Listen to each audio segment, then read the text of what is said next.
যিশুর মহান আদেশ। মথি 28, 16-20।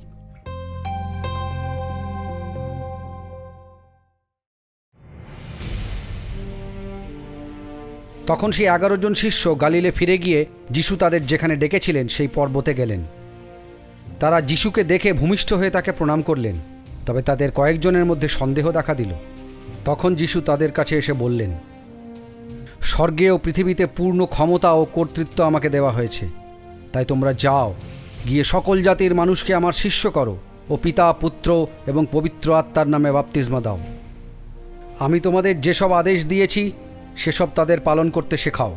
আর মনে রেখো, যুগান্ত পর্যন্ত আমি সদা তোমাদের সঙ্গে সঙ্গে আছি।